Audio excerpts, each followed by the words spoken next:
Hola, ¿cómo estás? Me da mucho gusto saludarte y darte la bienvenida a este programa especial, en el que juntos vamos a rememorar aquel 1968, un año marcado por una importante movilización estudiantil y una profunda transformación social y cultural. Acompáñanos. El año de 1968 marcó un antes y un después en la historia del país. Ese año, miles de estudiantes, universitarios y trabajadores se organizaron como nunca antes para exigir diferentes demandas, entre ellas libertad de expresión, autonomía universitaria, diversas reformas democráticas y el fin a la opresión policial. La historia da cuenta de la represión ocurrida aquel 2 de octubre de 1968, que terminó con la vida de muchos jóvenes, dejando además personas lesionadas, desaparecidas, encarceladas y una profunda huella en la sociedad mexicana. Hoy, a 57 años de ese trágico suceso, rememoramos ese acontecimiento que despertó una conciencia crítica en la ciudadanía a través de nuestro recorrido por el Memorial M68 del Centro Cultural Universitario Tlatelolco, un espacio que ha buscado honrar a quienes participaron en aquella movilización, además de fomentar una reflexión sobre los derechos humanos, la democracia y la libertad actualmente. El movimiento estudiantil del 68 dejó un parteaguas en la historia de los movimientos sociales. Estas son tan solo algunas de las movilizaciones que han transformado el rumbo del país.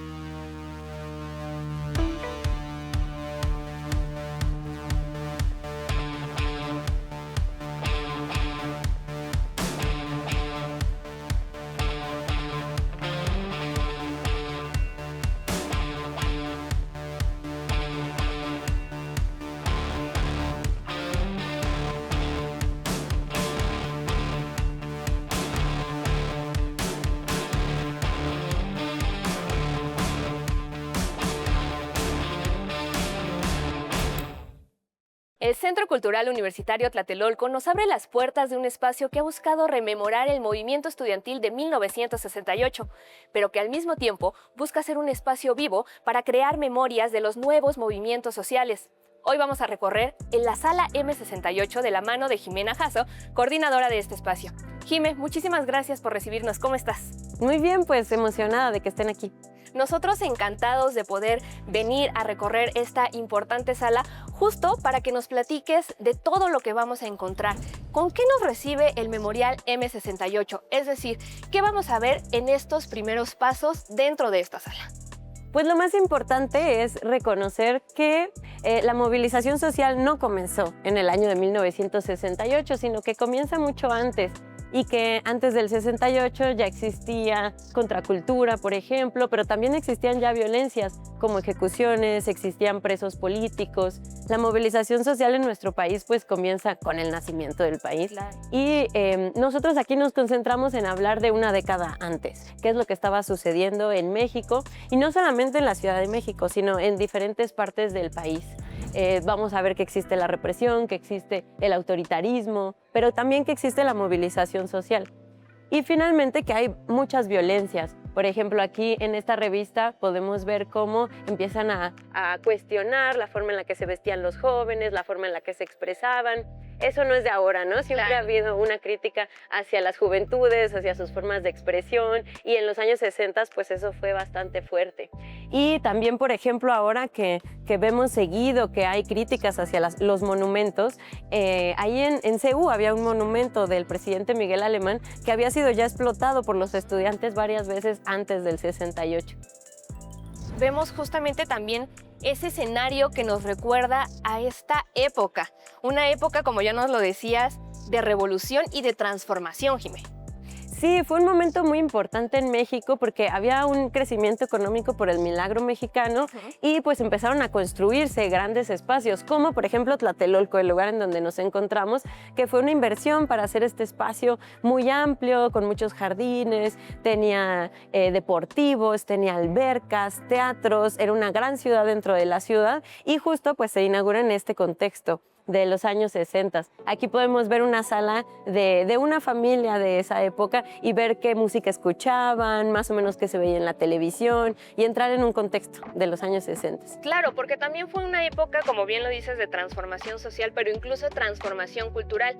Vemos que nos reciben unas fotografías muy particulares que nos recuerdan pues a lo que estaba sucediendo con la movilización estudiantil en ese año. Sí, buscamos que el museo fuera muy visual, porque creemos que lo visual nos ayuda a relacionarnos con el pasado, pero también buscábamos que pudiéramos ser críticos hacia lo que estamos viendo. No es lo mismo que un fotógrafo, una fotógrafa trabaje para un periódico o que sea un estudiante que está tomando fotografías, que el periódico tenga un perfil más bien de crítica social o que el periódico sea más bien un aliado, que sea un periódico oficial.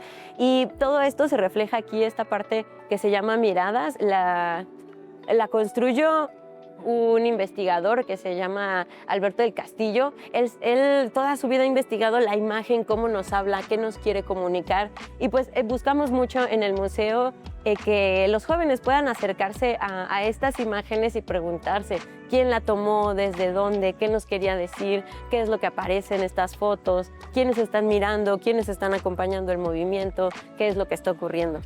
Bueno, ya te había platicado que explotaban a cada rato esta estatua de Miguel Alemán que estaba en CU, y una de aquellas veces lo cubrieron con unos metales. Sin embargo, los jóvenes decidieron intervenirlo. Vinieron a pintar, vinieron a mostrar expresiones, y eso fue parte del movimiento estudiantil, no solamente las marchas, los mítines políticos, sino también las cuestiones culturales, y pues el arte era una de ellas. Y aquí lo vemos justamente bien representado porque, como también nos lo decías, las juventudes fueron pues muy particulares y sobre todo hicieron un gran trabajo, un trabajo muy particular, incluso también como de revolución social en esta época. Jimé, te invito a que nos acompañes justo a ver una nota que habla acerca de las universitarias y los universitarios que tomaron un papel clave en esta movilización. Vamos a verla.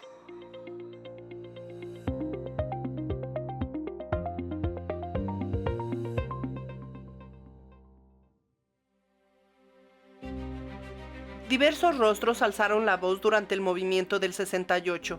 La experiencia que vivieron en este hecho memorable la han compartido de generación en generación con otros jóvenes y con el público. Además, algunos continuaron desempeñándose en áreas como la música, la ciencia, la literatura y la política. Los líderes juveniles que formaron parte del Consejo General de Huelga llevaron sus ideales al ámbito de la política.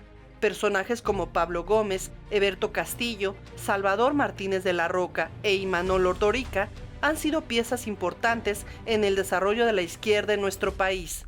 El papel de liderazgo en el movimiento también fue tomado por mujeres activistas como Roberta Avendaño Martínez, alias La Tita, quien sobrevivió a la masacre y a los 16 años de encierro en la cárcel.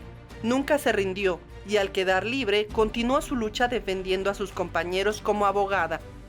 Eli Gortari, ingeniero y filósofo, fue investigador y académico en nuestra universidad. Gilberto Guevara Niebla ha dedicado su vida a ser profesor de secundaria, preparatoria y educación superior. El destacado astrónomo Manuel Peinberg participó como representante de la coalición de profesores, quien daba apoyo al Consejo Nacional de Huelga. José Revueltas fue acusado de ser el ideólogo del movimiento. Encarcelado y perseguido, metamorfoseó su vivencia en novelas, cuentos y dramas en los que abordó la condición humana. Óscar Chávez expresó su inconformidad con la música. Interpretando canciones en las protestas, es recordado como uno de los principales exponentes del canto nuevo en México. Lo que hoy podemos aprender de estos personajes es que al final no debemos tener miedo a luchar por nuestros ideales, pues a pesar de los momentos difíciles y dolorosos, queda la satisfacción de cumplir las metas y sueños.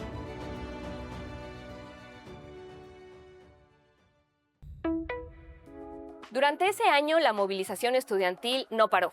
Al contrario, se hizo cada vez más fuerte. Era miles de estudiantes de diferentes planteles organizados exigiendo diferentes demandas en un ambiente cada vez más tenso en el país. Jime, platícanos en qué punto del memorial nos encontramos.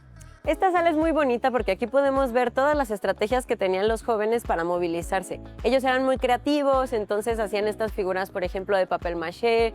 De pronto les ponían playeras a los perros con las demandas para que los perros salieran corriendo y pues la gente pudiera leer lo que estaba allí. Y además los policías intentaban perseguirlos y entonces veías al policía correr por la calle. Estamos escuchando aquí audios de algunas canciones que ellos hicieron en la época. Y, por ejemplo, aquí está representado el camión del Instituto Politécnico Nacional. Ellos allí se subían a los camiones y empezaban a compartir sus demandas, dar información a la gente, hacían brigadas, iban a los mercados con la información del pliego petitorio que habían realizado gracias a su organización, que era el Consejo Nacional de Huelga. Justo vemos un poco acerca de la representación de la quema del gorila, porque como lo mencionábamos, la movilización estudiantil no paró, se hacía cada vez más fuerte.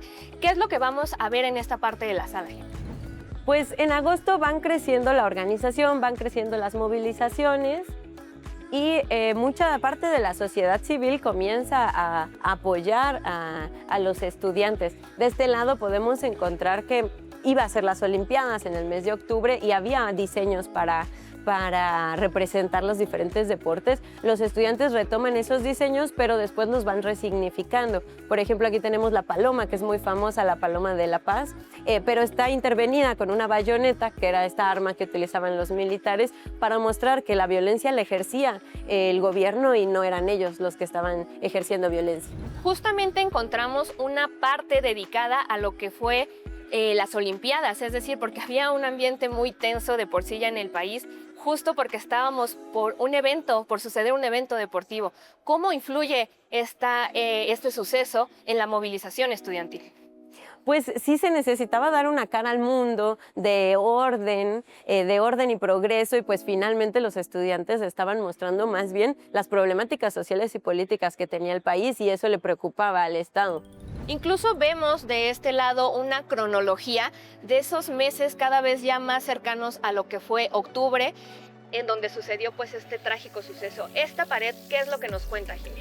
Esta pared se dedica únicamente a entender el ejército, porque finalmente el ejército operó como un brazo armado del Estado para poder controlar la movilización. Cuando entran a CEU, porque en CEU se organizaban los chicos, entra el ejército, también en el Politécnico entra el ejército para deshacer la organización que había allí. Así que ahí mostramos cómo el ejército está muy involucrado en lo que ocurre. Y justo me llama la atención que estamos llegando a una parte muy importante del memorial, ya este 2 de octubre, que marcó a toda la sociedad mexicana, y lo vemos representado a través de esta maqueta. ¿Qué es lo que pasa aquí? ¿Qué es lo que nos quiere mostrar el memorial con esta maqueta? Pues el 2 de octubre es un día importante para la movilización social. A nosotros en este museo nos interesa recordar todo el año, porque hubo muchos mítines, hubo muchos encuentros, muchas marchas, mucha organización. Sin embargo, pues este día es el que más se recuerda porque es el día trágico, el día del asesinato de los jóvenes en este espacio. Aquí se puede ver cómo era el edificio, así que el mitin iban a hablar los representantes de diferentes escuelas desde alguno de los balcones, y pues las personas estaban en esta plaza de las Tres Culturas. Y se puede ver bien en esta maqueta cómo finalmente es un espacio bastante encerrado, y pues las tanquetas, como podemos ver en el video, van entrando por los diferentes partes de las orillas, y ahí estaban los militares. Como saben, hubo un grupo que se llamaba el Batallón Olimpia. Este grupo era un grupo paramilitar que tenía un guante blanco en la mano y que ya estaba dentro de los edificios, sobre los edificios, y que estaban vestidos como estudiantes para hacer creer que eran los estudiantes los que estaban generando la violencia, ¿no? Pero se distinguían de ellos por este guante, se puede ver en las diferentes fotografías que tenemos aquí alrededor. A las 6 de la tarde cae una bengala, y esa bengala pues indica que se puede comenzar a disparar. Hay un fuego cruzado y pues en él se encuentran los estudiantes. Y tan solo fue un parteaguas, porque esto no acabó aquí. Incluso la movilización estudiantil del 68 marcó un antes y un después. Jime, te pido que nos des un momento, nosotros vamos a hacer una pausa, pero no se vayan porque ya regresamos para seguir recorriendo el Memorial M68 desde el Centro Cultural Universitario Tlatelolco. Ya regresamos.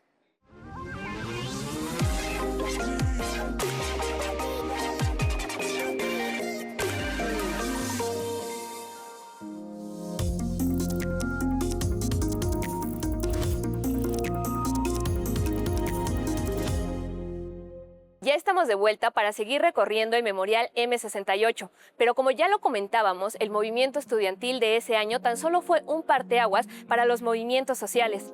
Este espacio lo sabe muy bien y los ha incluido también. Jime, ¿en dónde nos encontramos ahora? Nos encontramos en una sala dedicada a los movimientos sociales de los diferentes pueblos indígenas. De este lado empezamos a hablar sobre cómo surge el Ejército Zapatista de Liberación Nacional, luego el Consejo Nacional de Indígena y terminamos hablando de diferentes movilizaciones que hay a lo largo de todo el país y que defienden el territorio, buscan resistir desde sus propias cosmovisiones y pues pueden encontrar más información de este lado sobre ellas. Me gustaría que nos compartieras un poco de esta pared que tenemos de este lado. Este fue un proyecto muy bonito porque fuimos a la Sierra Norte de Puebla a conocer las diferentes comunidades totonacas que están defendiendo tanto su tierra como el agua en contra de las transnacionales que buscan explotar sus recursos. Y pues lo que a nosotros nos interesaba era ir, conocerlos, conocerlas y que fueran ellos a través de entrevistas quienes nos platicaran sobre su lucha. Es una lucha que tiene ya 15 años, pero que no abandonan, porque en el momento en que dejen de estar organizados, pues las transnacionales pueden regresar. Así que es una lucha constante. Y es que justo los movimientos indígenas también han sido muy importantes en nuestro país, como lo han sido también otros movimientos sociales que demandan diferentes problemáticas que enfrentamos actualmente en México, pero también de manera global. Estamos entrando a esta parte en la que nos adentra hacia lo que han vivido las madres buscadoras. Me gustaría que nos compartieras un poquito del trabajo que han hecho con estas colectivas. Sí, desde hace 2 años inauguramos esta sala y trabajamos con las familias de las personas que han desaparecido para poder reconocer en esta sala cuál es su forma de lucha, cómo se han organizado, todo lo que finalmente han tenido que aprender para poder defender su derecho a encontrar a su persona desaparecida. Y también valoramos la unión y la organización que tienen, porque muchas veces es un sentimiento de mucha soledad en el momento en que no sabes qué hacer, que te encuentras con un familiar desaparecido y no sabes cómo actuar. El gobierno, la parte oficial no te da respuestas y es en estas colectividades en donde uno encuentra el acompañamiento y pues las respuestas de cómo poder seguir luchando. Y me llama la atención que ustedes también han hecho un gran trabajo, incluso desde la parte artística. Vemos algunos bordados con ciertos mensajes que nos enchinan la piel, Jimé. Platícanos un poquito acerca de este trabajo. Sí, a nosotros nos interesa vincularnos con diferentes colectivas. Fuentes Rojas es una de ellas. Ellas bordan todos los domingos allá en Coyoacán. Y este bordar pues es finalmente un acompañamiento, es bordar en el diálogo y es bordar en la escucha para compartir con los demás esta problemática, porque nosotras estamos seguras de que ninguna familia debería de estar buscando sola y eso es lo que buscamos en este tipo de activaciones, a que la gente nos acompañe a bordar y en ese acompañamiento pues reflexionar sobre la problemática que finalmente nos afecta a todos. Justamente estamos entrando en una parte también muy significativa en los últimos años en nuestro país, que es la parte de la desaparición de los normalistas de Ayotzinapa. Me gustaría que nos platicaras cómo este espacio ha planteado este suceso. Pues a partir del año pasado, que fueron los 10 años de la desaparición, se cumplieron apenas 11, estuvimos trabajando con la Escuela Normal Rural de las diferentes partes del país para platicar con los jóvenes cómo ellos mismos como estudiantes viven la desaparición y para comprender también qué es la Escuela Normal Rural y la importancia de las normales rurales en nuestro país para la formación de los jóvenes. En este caso, esta pieza en particular nos platica sobre lo que ocurrió, los hechos que ocurrieron esa noche en Iguala y por un lado nos dice los tiempos, las horas de la noche, por otro lado los espacios y está construida a partir de testimonios. El Estado hizo una verdad histórica que en realidad era falsa y gracias a este mapa se demuestra que la verdad era mucho más compleja que lo que ellos habían dicho y que su propuesta, que es el basurero, que habían terminado en este basurero, es falsa porque los testimonios nos muestran que estaban sucediendo muchas otras cosas, que estaba todavía el ejército involucrado y bueno, es un análisis de todo lo que ocurrió esa noche. Y como Jimé, también de este lado vemos visibilizado otro movimiento que ha tomado mucha relevancia en los últimos años, como lo es el movimiento feminista. Me gustaría que nos platicaras acerca de esta pared. ¿Qué es lo que nos encontramos de este lado del memorial? Pues esta fue una experiencia ritual que generamos con las compañeras investigadoras que trabajamos en el Memorial del 68 y lo que buscábamos era imitar estas vallas que se colocan alrededor de Palacio Nacional pero que han sido intervenidas por las mujeres para mostrar las violencias que ellas viven. En este caso son nombres de puras mujeres que han muerto por feminicidio y nosotros queríamos hacer este ritual aquí. También queríamos que dialogara con este espacio que ya habíamos visto antes, que era el mural efímero, porque finalmente son dos espacios que, aunque tienen 50 años de diferencia, en ambos fueron una protección que quiso hacer el Estado con ciertas vallas, pero que fue recuperado por los jóvenes y resignificado de diferentes formas.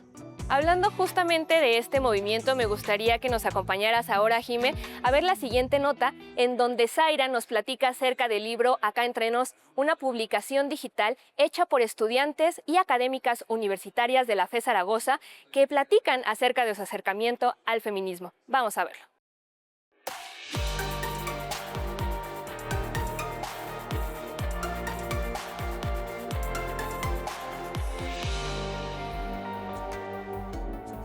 Hay palabras que se aprenden en los libros y otras que se aprenden con el cuerpo. Feminismo es una de esas, que laten, duelen e incomodan, pero que también abrazan. Aquí Entre Nos, libro digital creado por académicas y estudiantes de la FES Zaragoza, reúne las voces de quienes han vivido el feminismo desde distintos contextos y territorios.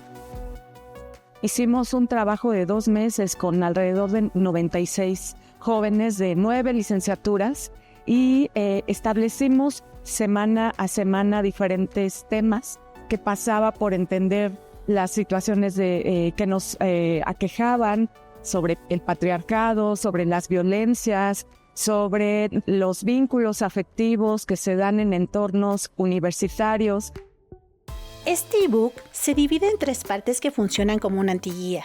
La primera, Sentir, afectaciones, resistencias y cuidado colectivo, nos sumerge en las experiencias universitarias marcadas por violencias, discriminación y exclusión social. Está también una segunda parte que ya aborda pues, todas estas reflexiones epistemológicas, teóricas y desde el arte.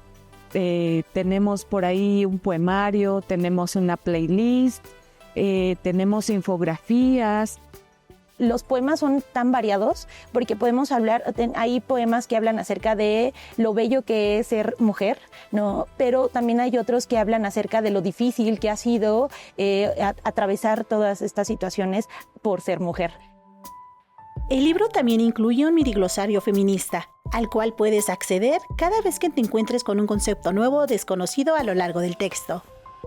Por ejemplo, viene androcentrismo, patriarcado, hablamos también acerca de, acuerpar, ¿no? Todas estas situaciones y que a lo mejor nosotros lo escuchamos, pero no tenemos como, decimos, no sé, ¿y qué tal si yo opino y no sé de lo que estoy hablando?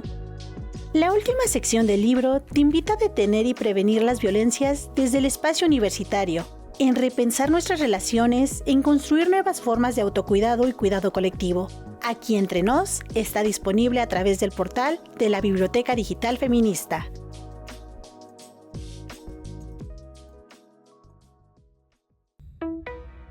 Estamos casi por terminar nuestro recorrido, pero ahora nos encontramos en un espacio que nos habla acerca de las diferentes luchas sociales y guerrillas. Jimé, me gustaría que nos platicaras acerca de este espacio, pues también de reciente apertura. Sí, apenas lo inauguramos la semana pasada y es una sala dedicada a las guerrillas en todo el país. Hablamos de las guerrillas desde los años 60, 70, 80. Yo creo que es muy importante reconocer estos movimientos porque también nos ayuda a reconocer cómo las violencias que se estaban ejerciendo en el país hacia los campesinos, hacia los obreros y cómo ellos estaban organizándose en diferentes partes desde Chihuahua, Guerrero y Jalisco. Y bueno, todas estas violencias que ellos decidieron organizarse para enfrentar desde la lucha armada. Y esto es tan solo un ejemplo de que justo el Memorial M68 se actualiza todo el tiempo, es decir, estamos viendo diferentes organizaciones, diferentes colectivos y estamos justo yendo hacia la salida, pero vemos algunas fotografías que enmarcan estas luchas actuales, que mucho viene también desde las juventudes, pero también desde los diferentes problemas sociales. ¿Qué es lo que va a terminar con este recorrido a través de estas imágenes, Jimé? A nosotros nos interesaba mucho estas imágenes grandes que nos mostraran los 5 movimientos sociales y todos sus intercambios que tenemos aquí en México y de los que hablamos en este museo, que son los movimientos de las familias de buscadoras, los movimientos estudiantiles, feministas, los movimientos de la comunidad LGBT y los movimientos indígenas. Y pues todos son actuales, todos están ocurriendo actualmente en el país, y las y los fotógrafos que participaron en esta sala pues son personas que han acompañado estas luchas, que están comprometidas con las luchas, y por eso nos interesaba mucho mostrar su mirada. Jimé, pues te agradezco mucho por estos minutos, por adentrarnos en este importante espacio. Muchísimas gracias también a todas las personas que lo han hecho posible, y muchas gracias a ti por acompañarnos y adentrarnos en él. Pues muchas gracias a ti por venir y los esperamos. Nosotros encantados de poder regresar para compartir muchísimo más con ustedes y por supuesto con toda nuestra audiencia. Y nosotros les invitamos a ver la siguiente nota. Se trata de un recorrido por la Plaza de las Tres Culturas que realizó nuestra compañera Jimena para rememorar algunos de los acontecimientos justamente que sucedieron ese 2 de octubre de 1968. Vamos a verlo.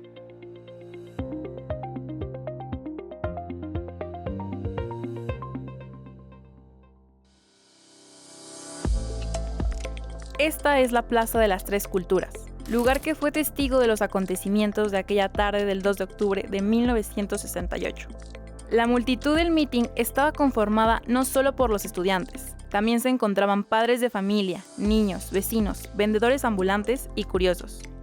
El balcón del tercer piso del edificio Chihuahua fue utilizado como tribuna, se encontraban los oradores y el maestro de ceremonias. A las 18:10, a punto de terminar el mitin, de uno de los helicópteros que sobrevolaban la plaza cayeron 2 luces de bengala. Enseguida, entre las ruinas prehispánicas se desplegó una columna de soldados, avanzando con bayonetas caladas que se dirigían hacia la plaza. La multitud aterrorizada se dispersó y corrió en todas direcciones, buscando refugio en los edificios cercanos y en la iglesia de Santiago Tlatelolco. El batallón Olimpia fue quien disparó hacia la plaza, desde la azotea del edificio Chihuahua y los edificios laterales 2 de abril y 15 de septiembre. Las ráfagas de disparos, los gritos y lamentaciones de las víctimas invadieron el ambiente. Luego de la devastación, no quedó nada más que un silencio inquietante. Cientos de víctimas y las marcas de bala en el edificio Chihuahua y la iglesia de Santiago Tlatelolco. Actualmente nos queda la estela de Tlatelolco, una piedra que lleva tallados los nombres de las víctimas conocidas de la masacre, murales conmemorativos en los edificios y la frase 2 de octubre no se olvida, que es un grito en contra de la impunidad, el olvido y la amnesia colectiva.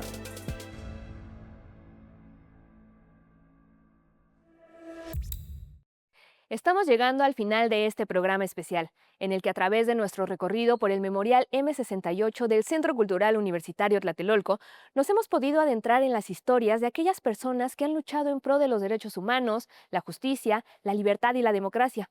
Un espacio de memoria activa y colectiva que invita a las nuevas generaciones a conocer su historia, a cuestionarla y a nunca olvidar.